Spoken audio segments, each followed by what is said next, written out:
Well, the Denver Post getting a lot of buzz for creating a new position. How would you like to be the new marijuana editor? Yes.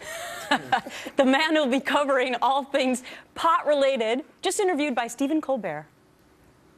What will your responsibilities as the pot editor for the Denver Post be? I'm hiring a pot critic from Colorado, Stephen, really? if you know anybody. Yeah. You're not high now, but do you smoke pot at all?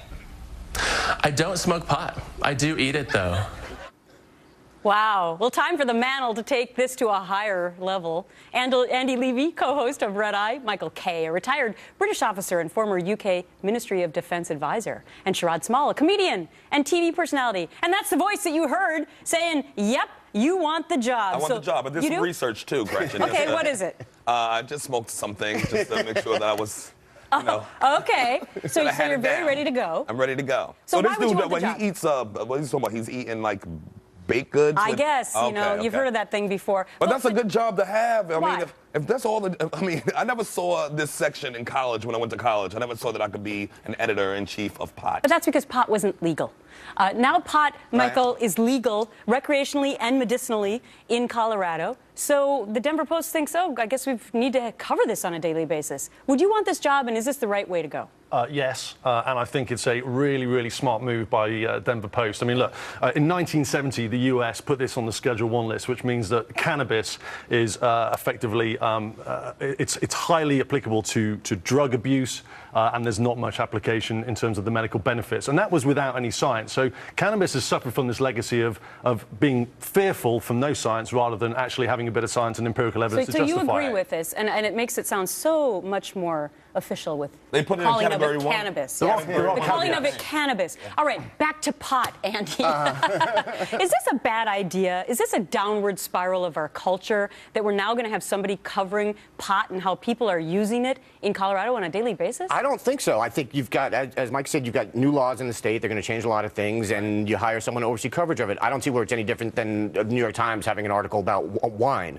There are different kinds of wine. Really? Yeah, absolutely. Yes, I don't definitely see the difference. And the good news for the Denver Post is it's not when the Washington Post or the New York Times has to hire someone to cover conservatives and they have to look to the outside. I'm guessing anybody working at the Denver Post would be qualified to be their pot editor. So none of this. So the research doesn't bother you that smoking pot can cause man boobs?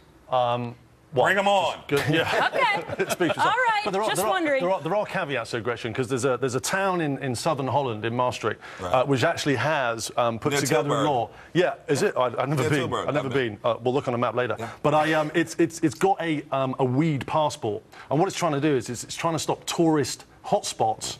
And I think Colorado could learn from the same thing. Well, I don't know if America's ready for that or not, but Colorado, I guess, is. Here's a question for the ladies out there. Are you planning on buying your guy any personal care products this holiday season? You might want to, because a new study finding men and women are spending $3.9 billion a year now on things like moisturizer and eye cream. Really?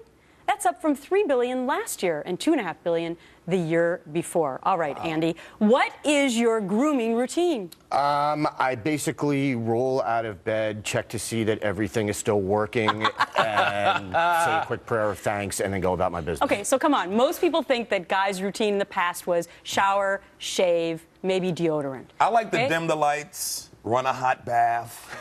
I like to exfoliate. I like to get my T-zone right. So you do all this stuff? I try to get involved. I think men, because we didn't have a lot of options before. We didn't have the creams and go after your shaving. We just had a splash and it burned and you ran. Yeah. But now we got different But okay, wait a minute. This is going to ruin the reputation of men. I don't think so. Because they're out of the house lickety-split and they're always complaining, oh, the women take so much time to get ready. Now the men are going to take time to get ready. I'm all for it, Gretchen. I'm all for it. I think it's brilliant. You know, I love Sharad's whole sort of get-up routine. Apart from waxing. Waxing is inhumane, and it should be made illegal. But this is just, all of this is evolution. Straight men do things for women.